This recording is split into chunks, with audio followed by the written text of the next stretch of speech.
There it goes. Good afternoon or evening, ladies and gentlemen. Welcome to the City of Bettendorf Committee of the Whole meeting. Today is Monday, June 16th, 2025. It's 5 o'clock p.m. Thank you all for being here. We start with an item to appear on tomorrow's agenda as item number 8. And for that, we welcome our director, of Parks and Recreation, John Burns. John, you have the floor. Thank you for being here. Thank you, Your Honor. Thank you, Council. This is the item to appear for the proposed futsal court. This court is going to be our recommendation from the Parks and Recreation staff to the City Council to put in at Kiwanis Park.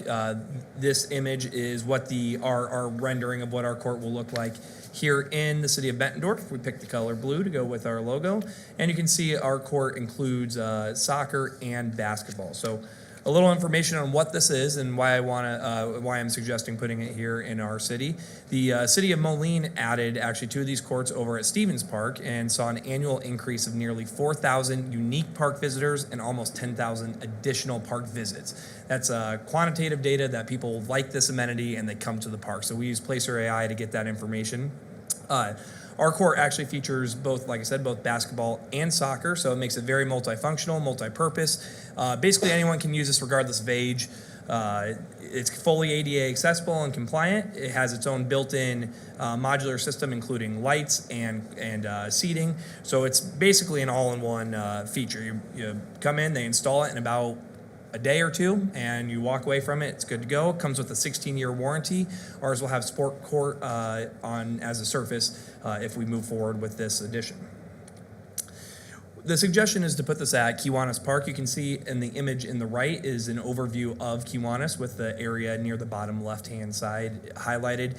It is an existing basketball court that's actually in kind of rough shape right now. The image on the left is a zoomed-in version. You can see that the concrete is cracking. The basketball court isn't striped right now. The idea here is we're really taking a liability in what is sitting in its current state, and we're going to make it an asset that is incredibly attractive for this community. And like I said, you can see the current state of affairs at Kiwanis Park right now. We're going to be touching on the master plan here soon. This is actually the relationship to that master plan as it relates to Kiwanis Park. On the right, you can see in both short-term and long-term considerations, we are suggested to evaluate the hard courts for resurfacing. One of those projects was just recently completed with the Kiwanis pickleball courts that turned out fantastic. And this would be the next step, as well as the tennis court as well. So this is going to kill a couple birds with one stone. It's going to diversify what we offer in our park system. This is it almost is viewed like a playground for all ages to use it. We have raised $75,000 of private donations to offset any city costs. And I'm proposing adding this at Kiwanis Park. I think it fits a lot of what our mission is. And in case the public wants to see, this is about a 45-second video on what this amenity looks like after a short ad.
So that is the overview on the futsal court, the mini pitch system that Musco Lighting sells. Tomorrow, the resolution will actually be to just purchase the court itself. We will have a following resolution for the asphalt work to restore that surface to make sure the surface is in playable condition if we move forward with the court at Kiwanis Park. So with that, if there's any questions for council. Questions for John? Yes, Scott.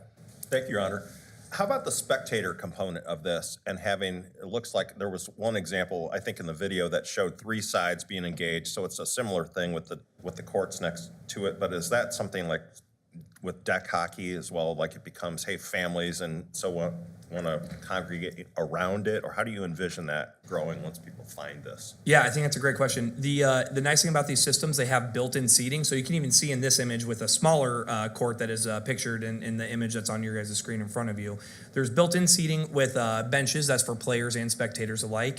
If we get to the point where this is as popular as where families are coming out, we can add bleachers or other areas around. We're going to pour the pad, so it'll be set up in a way that is connected to the existing trail, so it's completely accessible, and we could pour extra space if we needed to for those types of features. The nice thing is right next to that tennis court, there's green space, there's trees, there's some shade. I think it'll be very spectator friendly if it goes in at that location. Do you see this being a maintenance online or ongoing budget item? And then a second question, I'm looking at some images here that maybe there are sponsorship opportunities for corporate engagement. Yeah, that's 2 great questions. The first question, I was lucky enough to have installed a couple of these in my former city I was at. We are about 5 years removed, and up to my knowledge, there's been no significant investment in anything other than maybe just simple graffiti cover up or anything that might occur like that.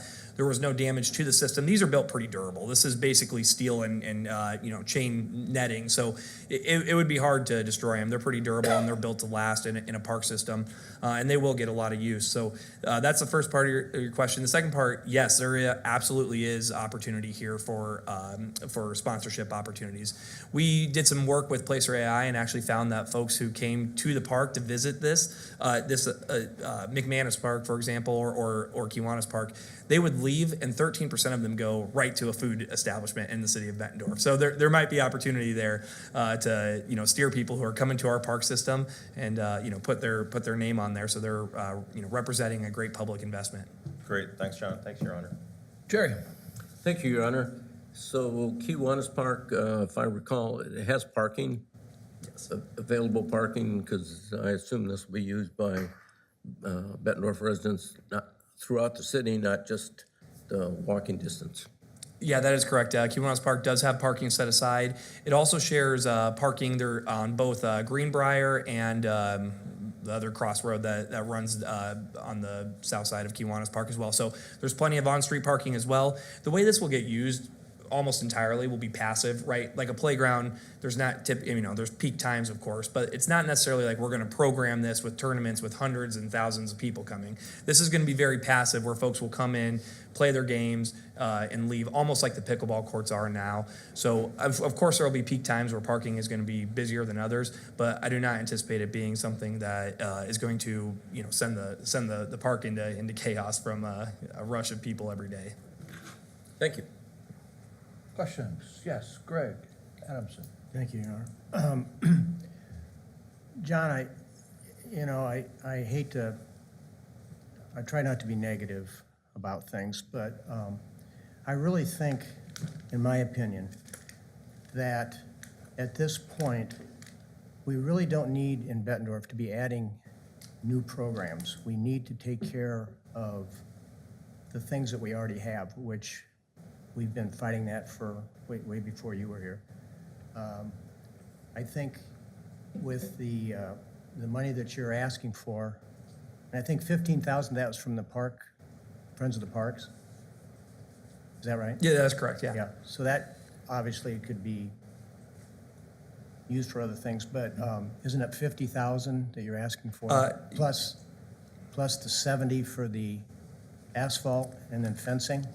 Yeah, that's correct. This the total expense for this project is estimated at $202,000 with $75,000 secured in private donations, for a total net cost to the city of $127,000. That asphalt pad is an estimate, and we're going to continue to pursue, as Councilmember Nauman said, additional sponsorship opportunities or even some in-kind work potentially for the asphalt that would need to be poured. Well, my point is that there are many things that we already have that we're not maintaining properly, or things such as, I know we've talked about cameras. We've for decades have had a lot of expense with vandalism. And I know you guys are working on some cameras and lighting. I just think that there's just other things that we really need to take care of first before we start adding new programs. And I'm not saying this isn't a great thing, but for $120,000, $130,000, I think there's a lot better things we can spend the money on and instead of adding another program. So I will not support Lisa? this. I had a couple questions on this. Are we going to be putting it together? You're saying, No, this includes installation from Musco Lighting. We won't do, and then of course the pad will be bid separately, Right. depending on the cost of that. So yeah, no, we won't be doing any of the work ourselves. okay, and with the grant, does the money have to be spent by a certain, Yeah, great question. We have a handful of different donors that have contributed to the project. Some of these, for example, the Carver Trust, we would be returning this money if we do not spend it here on our proposed timeline, which is by having this go through council and starting the project and completing by the fall. We would be turning back in about $75,000. okay. I know there's been a lot of discussion with locations, and like earlier last week, my opinion had been Veterans Park, only because that was kind of a main focal point as far as if we put it up in Bettendorf, because this is a new amenity, which I like. And I know there's been a lot of discussions on not near my park, not near my house, that whole monkey business. And I know there was the discussion of Veterans Park and then Kiwanis. What was the price difference on that? Because I think, is that maybe why it got pushed to Kiwanis? The final out-of-pocket cost to the city, again, some of this is an estimate with the pad work, at Veterans Memorial Park would be $149,594, so we'll call that $150,000 at Vets. At Kiwanis Park, it is $127,000, so Okay. just about I mean, it's a 25,000 difference, less. but not a Yeah. killer difference. Okay. So tomorrow night, technically, we'll be voting. Could we be voting on the purchase, but not necessarily the location? Which I know would be best to just define all of it. Yeah, Your Honor, if I could Currently, jump in. yeah, it's currently listed as both at Kiwanis Park, but go right ahead. I think we've felt that based on the feedback that we got both from council and community, that taking it to Kiwanis made, with the existing pad, it falls inside what we think are the budget parameters, more than, say, veterans. So staff is recommending that we make the location Kiwanis, and we think that decision should be made tomorrow night with this recommendation. Other questions? I have a question, Your Honor. Yes, Scott? Thanks, Your Honor. Does the proximity to the school help this amenity in some way, shape, or form? Incredibly, yeah. It's a great point. The two of them that I had experience personally involved with in my previous job, one of them was right next to a school in a neighborhood park similar to this, and one of them was in more of a community park like Betts Memorial. Both were successful in their own way because they both drive a different type of traffic. What we found with the one that was near the school, kids will be, the minute school is let out, they're going to be running over to the courts, right, every night. It's residential, so people, folks can ride a bike or walk there, but it's also a unique enough attraction that people will travel in for it. So I highly anticipate the school will add to the usage that I would expect to be quite high for this. This is a unique feature in our park system. It's in the Quad Cities, but it's not here in Bettendorf, and I think this will be something that people will seek out. And although it's on the campus of Norton, you got Morningstar and then Grant Wood, and neither one of these, even, I guess, there's a lot of soccer and ball at Paul Norton, but there's really not, unless I missed my guess, a lot of strong magnets to draw people into these things after hours and to really engage. And this just strikes me as, for the second ward and surrounding, it just seems like a really great location to me. But I guess I'm, to Councilmember Brown's standpoint, like, is there something missing down at Veterans that might, or is that the second one? Or we've talked about cricket and wanting to figure out how to find a place for the cricket pitch or whatever, but if you've got this thing queued up and it's the most affordable location, it seems like that's a real opportunity to get around where the kids are, to get them engaged. And in some of the research I picked up a little bit about, this really helps with their basic skill set with soccer and so forth. So Yeah. good work. One of the biggest issues facing our community is certainly obesity in Scott County. That's an issue. So this is one of those features this is made for that, right? So building a sense of community, getting people out into our parks, getting active, building skills for soccer and basketball from an early age, and we're doing it in a place at Kiwanis that is underutilized in the current condition of the basketball court, and making it really a shining star in our park system, I think is an incredible opportunity. And finally, to your point, if this goes well, we can, of course, and there's demand in other parks similar to what they've seen in the city of Moline and the city of Davenport, we can follow suit and budget and plan on that accordingly. Again, that's the goal, is that this is so well sought out and used that our community wants more. And just a little bit caught off guard by Councilmember Adamson's comment about the allocation of money, because if we go back the last 10 years, we talked about wanting ideas, fresh thoughts from not only the park board, but before they were disbanded, then the Parks Advisory Board, go get us new ideas, new fresh things to infuse life and some vibrance within our system.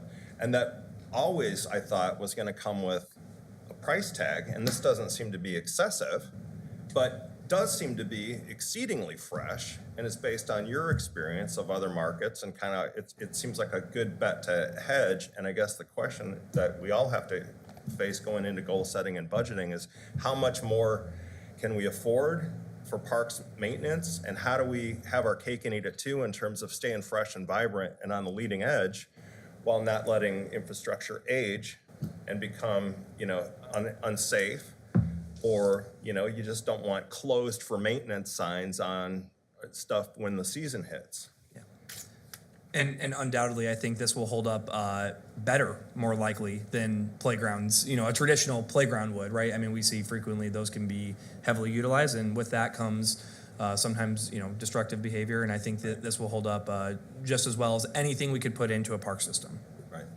Thank you, Your Honor. Other questions? Yes, Greg. I'm not saying that it's not a new idea. I'm not saying that it's not popular. I'm saying that it's a new program that's $120,000, $130,000. That, do we have an extra $120,000 or $130,000 laying around for a new program, or do we need to use that money to take care of what we've already got? That's my point. I'm not saying it's not, that I trust John that it's a good program and it's been used other places. That's not my point. My point is what I just said, so. You want to address budget constraints? I do, yeah, because I think it's a great point. And to Councilmember Adamson's point, there certainly the last thing we'd want to do is neglect our needs in our existing playgrounds. I've been working closely with Brian Schmidt and his team in Public Works, and we've actually put together a plan here over the next 5 to 8 years to replace playgrounds. We're doing quite a few of them right now. We're working on, and we're in the process. The council's already approved Ed Scheck Park. We've gone through Edgewood Park. We have Friendship and Lincoln both coming up here in the coming months to start with our public input and hopefully have installed next year. To me, an opportunity that you have private money coming in to invest in something like this, and it's not necessarily in lieu of something else, because our master plan does call out the desire to look at Kiwanis Park and our hard surfaces, both in the short-term and long-term consideration. So it is certain, there is certainly an opportunity cost. Anytime you spend $1 somewhere, you're not spending it somewhere else. But in my opinion, this would be our recommendation from the Parks Department as money well spent, adding a new, really unique amenity while also accomplishing an area that is called out in our master plan. Lisa, you had your hand up. I was going to say, kind of with Jeff's question and Scott's, we had talked in the fall about video cameras and, which leads to the maintenance question and the amount of money we put into bathroom repair. Has that been identified as far as on a timeline, or is there a line item that's coming from? Yeah, that's a great question, and I was actually just talking to Captain Andrew Champion about this today. We were exchanging emails. We're going to sit down here soon, and we're identifying all of our parks. I think in my short time here with the city so far, we've identified the need for particular parks to have additional layers of security, and we're going to identify and prioritize those. It does cost a lot of money to pull fiber into parks depending on where you are, so we want to hit our priority areas first. I don't know if there's anything in the public works budget for called out for cameras or police at this moment, but it'll be certainly something we're looking at kind of from the feedback I've received from council to make sure we have a plan, very similar to how we're planning out replacement of playgrounds, to make sure that that is not an overlooked item. And a big cost. Yes, Greg Jigger. Thank you, Your Honor. I've been listening to the discussion tonight because I'm really not sure on this issue what the best course of action is. Councilmember Nauman, I think, makes a really good point when he says the discussion of new versus maintenance is something that maybe should be a goal-setting topic in conjunction with some of the concerns I've raised in the past, budgets and Absolutely. debts and those kinds of things. But Councilmember Adamson also makes a good point when he talks about the need for maintenance in the parks. 6 months ago, in September, when the Park Board Advisory Committee made their report to the council, they listed 5 or 6 different activities they thought would be good in the parks. Futsal was not one of those that was mentioned at that time, although I understand there have been discussions subsequent to that time. So the issue of, is this the right the correct time, all of that is percolating. But I can tell you that I have had citizens contact me about the status of the parks and the need for increased maintenance for the park system. And that I appreciate the administrator attacking that problem for me, and those complaints have ceased since they were raised. But I think Councilmember Adamson's point as it relates to maintenance is a valid one. And so, Your Honor, at this point, I'm trying to weigh it back and forth. I can't say tonight one way or the other on it, but I appreciate the discussion. Any other questions?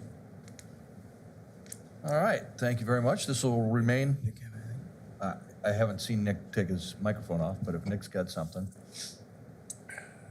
Good, Your Honor. Thank you. I'm weighing all the discussion here as well. It's been good. Thank you. Thank you. All right, this will remain on tomorrow night's agenda as items to appear. Number 8, we move to our consent agenda item. Consent N, as in Nancy, is a resolution approving a site development plan on Centennial Court. For that, we welcome our Community Development Director, Mr. Mark Hunt.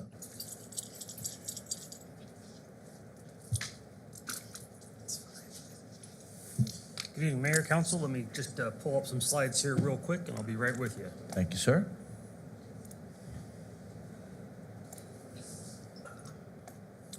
As you mentioned, Mr. Mayor, case 25021 is 3227 Centennial Court. This is down our industrial area off of State Street. Pretty basic site plan, but I want to go through it with you quickly and answer any questions you may have. You want to start your slideshow? Is it available to you on your screens? It is. Okay, thank you. Little background, Lot 12 of JJZ Edition, that's that industrial edition down here with Centennial Court being your point of reference. Morris Holdings operates a company, Morris Heating. They are the site developer. They are actually located right next to it. It's going to probably be a combined site, if you will. So this building here is Morris. They're going to develop this building as well, and I'll show you the plans for that here in a second. And this is just a site development plan, no rezonings, no plattings, all that's already been done in the past. Quick check of our future land use map. We do have alignment between future land use and existing zoning, and of course the prospective uses all aligned, so no funky stuff there, pretty straightforward. Here's our site plan. Hard to see maybe on the screen. The existing building is all the light gray lines. Existing building in concrete for the Morris building is here. They're going to build a very similar building of 6,000 square feet next door. They will occupy roughly half of it for their own operations of the Morris Company, and the other half they intend to lease out as a contractor condo, if you will. They have a shared driveway that they're going to put in.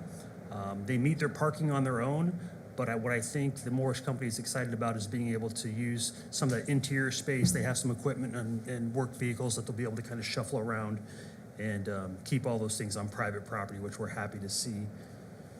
So that shared drive between, this is lot 12 and lot 13 is pointed out there. We have a bioswale for water quality here that's going to slow and catch the water before it goes into the drainage easement that is at the south of the property. I did mention 11 parking spaces provided, 10 are required, and we do have some tree factors, just a few in our industrial area, 5 tree factors that kind of dress up that front side of the building. There's a profile for you, looks very similar to the building that's there. Again, almost a cookie cutter. We had a positive staff report that's part of your packet, and the Planning and Zoning Commission did recommend approval at their May 21st, 2025 meeting. I would be happy to answer questions. Start this way. Questions? How about over here? Any questions? Okay. No questions. Let's entertain a motion that this remain on tomorrow night's agenda as consent N. So moved. Second. All those in favor? Thanks, Your Honor. Aye. Aye. Any opposed? Okay, Mark, thank you very much. Thanks, sir. Appreciate it. We'll take it up tomorrow. All right, the next item on our agenda is consent Q. For this, we welcome our Human Resources Director, Kathleen Richland, and Jeff Young, our insurance agent at Arthur J. Gallagher and Company. Lady and gentlemen, thank you very much for being here. Jeff, nice to see you. Thank you. Nice to see you too, Kathleen, but you're supposed to be here. You know, we only get Jeff once a year. All right.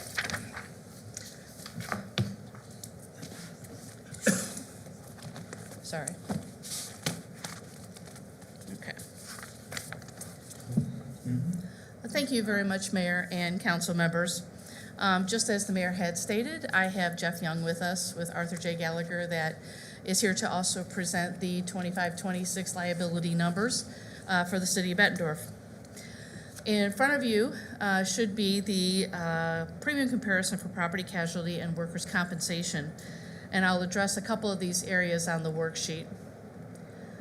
One thing that I'll mention is the numbers that are on top of the worksheet are actually representative of the city of Bettendorf numbers, where the numbers on the bottom will be for the Quad City Waterfront Convention Center.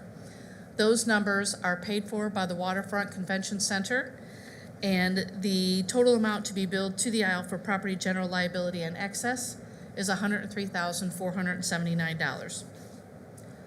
I'll scroll back up. And basically, I'll be focusing on the highlighted areas of 24-25 actual and 25-26 renewal. As we discussed during budget time, the property market has been challenging the past few years, and rates were increasing anywhere between 10 and 15%. Public entities continue to face these rate increases. By being part of the Iowa Community Assurance Pool, the city experiences activity within the pool and therefore affected by the loss experience of the pool. Staff budgeted accordingly based on the information provided back in January for the budget. To begin with, you'll notice the city's property, including contents, increased by 3.10% from last year. This is mainly due to increased property values and rates. General law enforcement liability increased by about 1.64%. This increase continues to be the uncertainties in the police area, as well as larger jury decisions across the state. Auto insurance increased by 4.87%. This is due to an increase in the value or the cost of the vehicles. One note, in the Public Works Department, our new fleet manager did a pretty deep dive on the audit, did a fantastic job, so that our numbers were really up to date, and we got rid of vehicles that we didn't need anymore and made sure we added the ones that were there. Public official liability increased by 6%, and excess showed an increase of 6%. Again, based on the increases in property, general, and law enforcement liability, auto excess will fall in line with those expenses. Therefore, the city experienced approximately 6% increase in excess. We talk about this every year. The the distribution from ICAP did not occur again. This occurs whenever there's an excess at ICAP in the pool based on what is paid out in the pool. There was not a surplus this year, so therefore we did not experience a refund or a credit this upcoming year. Therefore, the total ICAP package premium increased by 3.65%. Total package includes buildings and contents, general liability, law enforcement, auto and public officials liability, and excess. Employee dishonesty decreased by 16.68 due to ISO lowered the loss costs, so our insurance carrier adopted that revision as well. Flood insurance decreased by 19.73%. Going on to liquor liability and dram insurance, city received an increase of 230.9% from last year. The city does maintain liquor liability insurance based on liquor sales at the Forge at Palmer Hills, as well as the Landing Ice Rink now that's different from last year to current. One area on a very positive note is in workers' compensation. Bless you, sorry. The city's experience the mod factor decreasing from 0.89 to 0.8. This decrease was due to one higher claim year falling off and a lower claim year being added. With the mod factor being so low, the city did experience additional discounts of approximately 35%. That includes longevity credit, loss experience credit, and large premium discount and good experience bonus. With this mod decreasing, the discounts applied, and lower state workers' compensation rates, the city received a premium decrease of 19.48%, or a decrease of $115,149 from last year. And just to note, the city has not experienced this low of a premium since 2015-2016 fiscal year, where the workers' compensation premium was $451,531. Just to note that the city still has a zero deductible in play at this time, and the first dollar of every workers' compensation claim is paid by IMWCA that handles our workers' compensation claims for the city. Our safety committee continues the strength over the years, extensive representation from all departments, Stacy Griffin with IMWCA, and as well as Jeff Young attending from Arthur J. Gallagher. The city is in year 4 with IMWCA Safety University as added training on various topics that are utilized by the department heads. Weekly communication of our Be Safe emails are sent to employees as a form of education and also knowledge of any workplace incidents so that we can all learn on how to be safer going forward. In conjunction with Arthur J. Gallagher, the city provides a day-long safety training of about 30 items that our staff is involved in. Electrical safety, fall protection, ladder safety, etc. is provided in the course of a day, and it is extended out to all municipalities that work with Arthur J. Gallagher, which includes Bettendorf, Davenport, Scott County, and Muscatine. I do commend the great work the committee is doing, as well as the teamwork with the staff that assists us in keeping workers' compensation claims lower. The overall insurance renewal is set for $1,276,220, or a 6.52% decrease from last year's costs. I'd be happy to answer any questions you may have. Questions for Kathleen? Yes, Jerry, Thank you, Your Honor. or Jeff, I'm sure. For the auto, is that 1,000 and 2,500? That's deductible per accident or per? Comp and collision, yes, sir. So if one of our public works trucks is involved in an accident, $2,500 is the most we would pay. Yes. Thank you. Other questions? Yes, Thank you, Your Honor. Jigger. On the workers' comp numbers, you indicated it's a zero deductible. Is that standard in the industry? Is that unusually obtained? That's a good question. It depends on your history as a client.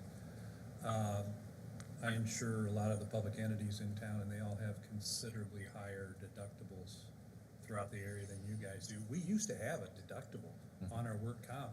It had gotten to the point where our work comp premium was extremely high, and the way we bought that down was to go to a $50,000 deductible per claim on some claims, and then if I remember right, I think, didn't we have 100 on the fire? Yep, police and fire. Because we were paying, I think, I want to say almost $700,000 in our work comp, so we bought down that premium with the deductible. Well, about that same time, the safety committee took hold and really started to make some changes. The department heads have been great to work with. And so we saw our claims actually come down. We reduced that deductible 1 year. And then finally, when we looked at our deductibles versus our actual cost of insurance, we made the decision 1 year to just not go with the deductible, go back to a zero deductible and see what happens. And we've never looked back. It's amazing when you think about the premium that we're paying now for work comp. As she said, is as low as it's been since like 2015 or so. I mean, that's just unheard of when you think of what's happening. But a large percent of the decrease is because the state rates for workers' compensation, the different class codes have dropped, particularly as it relates to police and fire. You can imagine those were some of the highest rates for the jobs that they do, but those rates have fallen drastically because we're seeing fewer claims in that area. So that's zero deductible is good. So you've got zero deductible in workers' comp and looks to me to be fairly low deductibles on auto. Are there similar deductibles in the other categories that you've presented this evening? Yes, yeah. And historically, what kind of annual cost to our risk management fund have we incurred in the payment of claims? In other words, are we spending $100,000 a year, $200,000 a year, $500,000 a year, God forbid, $10 million a year on We'd have a different on conversation. It's claims 10 million. in total for the city in a fiscal year? Jason? I might look at Jason a little bit on this, because there's times that we will have to pay claims, but we get subrogation back, depending on whatever the situation is. I don't know if we necessarily, It can vary drastically year to year. I would say over the past couple of years where we've seen some more vehicle damages, we've seen some light pole damages here on State Street pretty frequently. And those deductibles are about $25,000 if I'm not mistaken. things are 25, yep. Off the top of my head, and I'd really want to look at the details of this to give you a good answer, but I think we may be paying our portion of claims. It could be $300,000, $500,000 during the year. But as Kathleen noted, some of that comes back to us later on. So I'll be happy to look into that and get you a good answer for tomorrow. Just curious as to the rough number. If the insurance is $1.2 million and we have another $300,000 in claims, that area of government's costing us $1.5 million a year. Right. Okay. Thank you. Other questions? Okay, this is noted as consent queue. I'd like to entertain a motion that it remain on tomorrow night's agenda. So moved. Second. All those in favor? Aye. Any opposed? All right, let's move to consent R.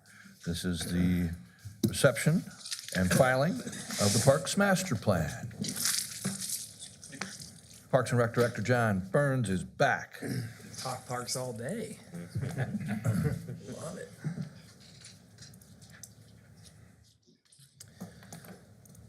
All right, thank you again, Your Honor. The council has seen this final version of the Parks and Recreation Master Plan that began in 2024. I am here today just to highlight a couple slides on the process and some key findings and what this means for us in our department. So a little bit of background on this process. This started in 2024. Bi-State Regional Commission was the organization that is completing the master plan or has completed the master plan. During the planning process, of course, we had feedback from city staff. We had a plan steering committee, and of course, our Parks Advisory Board was heavily involved in what they wanted to see in the future of this plan. I wanted to really take a moment to thank all of our city staff. I did very, very little on this plan given when I came in. So truly a lot of credit goes to Kim Kidwell, Mark Hunt, Taylor Beswick. There's a lot of people that came together to do this. So I wish I could take credit for the final document, but I had very little in the end. So a lot of city staff put a lot of time into this plan. There were a lot of findings in this 130 some odd page document. Some of the key things that highlight that jump right off the page in the executive summary. New parkland has been identified as essential as our city continues to grow. We're anticipating somewhere around 5,000, 10,000 more citizens in our population over the next decade or so, and to that end, that is going to put a lot more strain on our current park system. So we need to fully utilize our existing parkland first, of course, like Forest Grove Park, and that presents a lot of near-term opportunities. But as the image there on the right shows, there's other areas that will become higher priority if the city continues to grow. You don't want to isolate a part of your community without access to a neighborhood or a community park. There's been a lot of talk even tonight already about maintenance, and maintenance must continue to be addressed with any potential expansion of park facilities to maintain high standards. Existing parks in our established neighborhoods must not be overlooked. We talk a lot about in First Ward specifically, really breathing new life into that. We're doing that at Edgewood Park. We're doing it coming up here at Lincoln Park. We're replacing a playground, Friendship, and there's others on this list. So a lot of that is going to be happening here in the coming months. And of course, this is the highlight that I love to talk about. Parks and Rec opportunities are a major draw for people moving to the city of Bettendorf. Continued investment will elevate this asset's distinction even further. It is crucial and important. Parks are why people move to our city and why people stay in our city, why people want to have start a family here. So the city of Bettendorf has a fantastic park system. I'm proud to be a part of it, and continued investment will only increase that offering. Finally, this is a living document. The plan is we'll refer to the plan about 4 times a year. Quarterly, I'll go back and review and say, are we hitting these benchmarks and goals and objectives that are laid out in this plan? But this is a living document. If we just talked about potential vandalism in one of the parks. If in the master plan it doesn't say that we're going to put cameras there, we wouldn't say, well, sorry, I guess we're not going to do it because it's not in there. We would put cameras and lighting to increase safety. So this document is going to be a guide. It's going to guide our department and our decision making, everything from park investments to programming. We just talked about how a court system might work into that plan. So there's a lot in this document. This is a living document, and I think it will change as time changes, as trends change, and as needs change in our park system. But in all, we wanted to receive and file this today, and this will be our kind of guiding playbook going forward. If there's any final questions? Yeah, any questions for John? Yes, Greg A. Thank you, Mayor G. I just have to remind me, because I can't remember seeing this or not seeing this. We're acquiring those properties down along Parkway, and I think we've talked in the past about maybe a park, something down there once we get, maybe Mark can remember how many more houses we have to get, but is that designated as a future park, or have we decided what we're going to do with that yet? Yeah, Mark will hunt with our community development. We'll be able to answer the question on the amount of houses that is remaining. I don't know if you can, on the image that I have in your screen here, the image that was in the master plan, it does actually call out a high priority there for parkland or green space, some sort of passive green space, but I'll turn it over to Mark for the estimate on houses. Sure.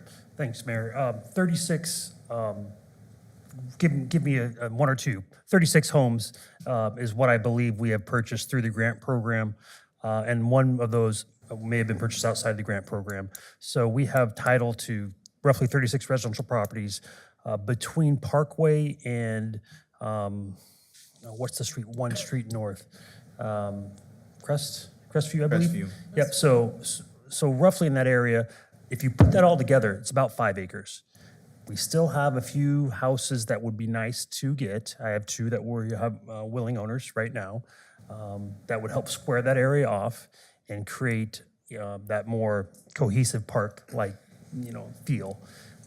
Future uses, pretty much it's parks and open space. When we buy them with FEMA money, we can't develop on them, we can't put houses on them, we can't sell them, we can't pave them, but we can do parks, open space, community gardens, the community orchards, all kinds of really neat things, do some water quality stuff. maybe do some partnering with Ducks Unlimited, MRCTI. We do have a grant into the state government for planning for that purpose to help us figure out what was best and how we might do it. So definitely will be a park-like area. And, probably if I had my ways, I'd want to get 6 to 8 more homes for sure to really square that area off. But we could probably start doing something sooner than you think. We already have, if you remember what we did with the Bettendorf Middle School and the Pollinator Project. So, so. As you can yeah, tell, it's one of my answered it. favorite projects. So. 6 to 8 is what you, Yeah, if I had my druthers, sir, yeah, druthers. 6 to 8 would be fine. But there's something there now. I think we got some cool stuff. okay. Thank you, Your Honor. You bet. Any other questions for John? Frank? Mine's more of a statement rather than a question. I believe the last time we did a master plan prior to this one was 2013, is that correct? 2013 was the Forest Grove Park master plan specifically. There was a strategic plan, which isn't quite the same, but that was done in around, I think, 2020. So the last master plan, I believe it was 2017. 2018 is, 2018. Yeah. Well, I'm just in hopes that this one will be utilized, not go up on a shelf. And I'm sure with your enthusiasm that that's gonna happen. But I was on the park board in 2013, and we saw very little happen after that expenditure of money for a plan like that. So I'm in high hopes that we're gonna utilize this plan to the utmost. It's a great point, and I assure you this will be something that there's a reason it's going to come up on my calendar quarterly to review it, because otherwise it's not worth the paper it's written on if you don't go and actually figure out what you're doing in relationship to the plan. So we will be checking it frequently. It'll be a guide, and I think we're going to get a lot of stuff done. Thank you. Other questions? Your Honor. Yes, Scott? Thank you, Your Honor. To Greg's point about that trail and parkway thing, maybe there are things that are passive that could be engaged right now, like, in addition to the pollinator program, that, help to make that space a little bit more interesting, because it is, I think that area has really felt the loss of those homes, and when we really owe that area something to show that there's more than just blight and or, I don't know how many years this process has to go on, but to that point, I think Greg's got a good, head on his shoulders in terms of what might need to happen there to get people a little bit more of a vision. So I don't know if That's part of this planning if we secure that grant. Yeah. Right. Yeah. And it is a little tough. I mean, it's a little chicken and egg, right? Like, I mean, if you have certain homes, I believe that are, blocking off a square area, do you start some, but without having all the property acquired? So it is a little tough on how you execute, but I think you're exactly right. And you can tell with Mark's passion on this project, it's just begging for something that is going to be interactive and actually take that area and bring the community into it. And again, taking a liability and making it a true asset down in that area. So I have no doubt that it'll get there. I think the question is, to the mayor's point of, getting the grant to get the process going, that'll help. Thank you, Your Honor. You bet. Jerry? Thank you, Your Honor. Thank you for including maintenance and repair as one of the key findings.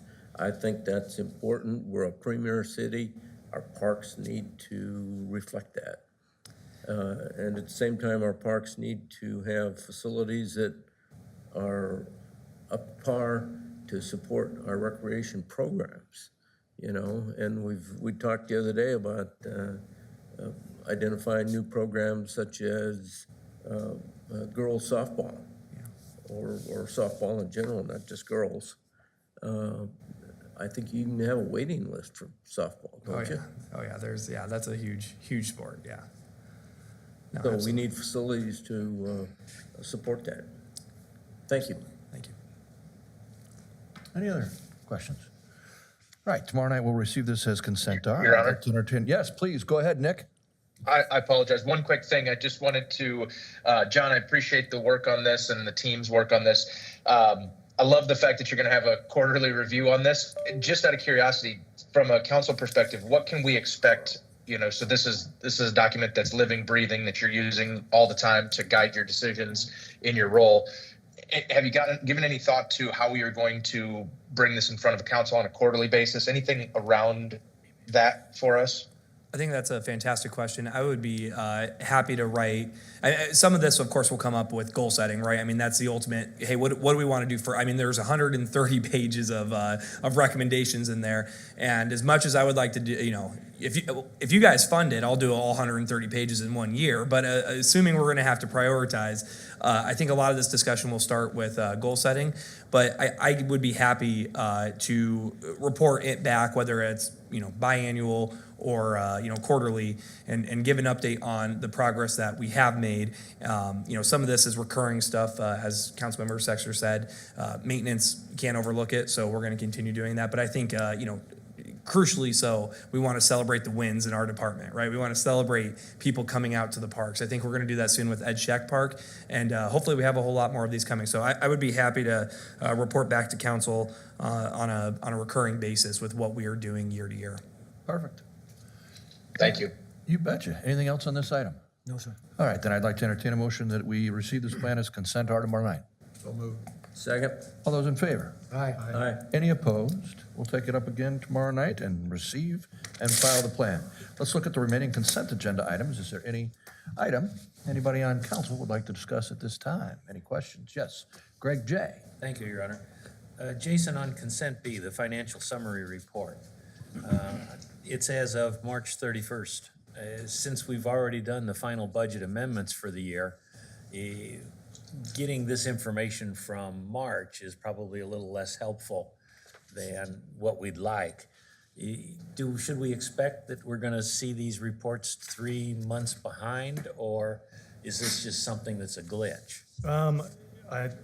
We will attempt to speed them up as much as possible. It takes about 45 to 60 days to close a month, just because of accruals and things like that.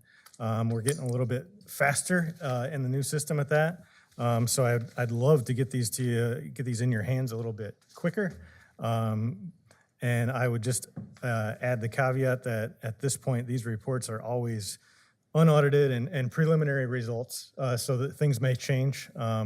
But I'm just trying to look at it from the 30,000-foot level, Yep. knowing how much the departments have spent and where we are in the fiscal year, all of that kind of, where the mayor and council line items are, it's all very important to me. When that information gets a little delayed, it becomes less helpful for what I would want to do. totally understand. But if 60 days is what it is, 60 days is what it is. I think we can get you some pretty good preliminary results, probably in the, what I would like to do is get it to you by the, let's see, the first meeting of the second month after a month is closed, so about 45 days. That's, the best you can do is the best you can do. I don't want Herculean efforts in this. I'm just trying to exercise some oversight on Absolutely. how the budgets are being processed, I guess. Okay. Anything else on consent? Jerry? Thank you, Your Honor. For item O, I realize this is a plat plan and not a site plan, but I have two questions, and that is, does this include 5-foot sidewalks on the entire development? And will the sidewalks be constructed along the outlots? There's several outlots and detention areas, and I want to verify that we're going to have sidewalks there. Mark, can you tackle that?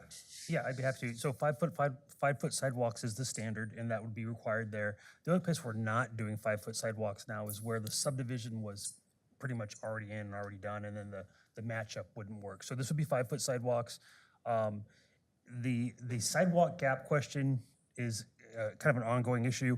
I believe what council wants to see is sidewalks in front of all the outlots. Yes.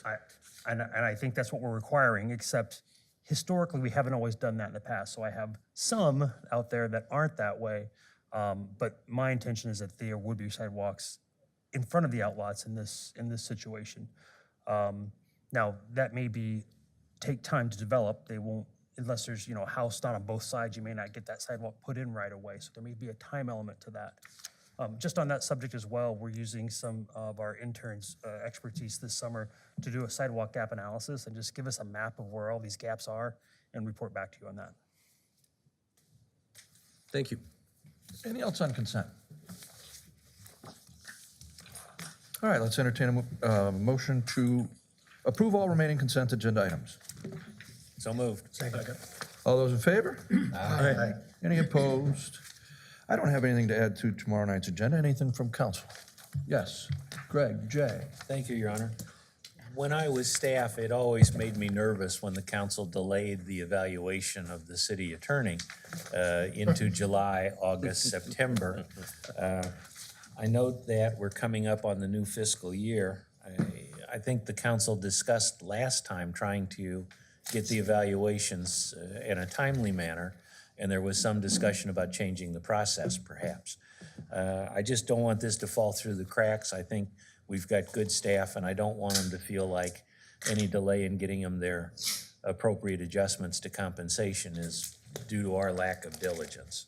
Understood. You're right. We did talk about that. So hopefully that's going to be seen here soon. Anything else? All right. I'd like to entertain a motion to adjourn. So moved. Second. We stand adjourned. Good work, people.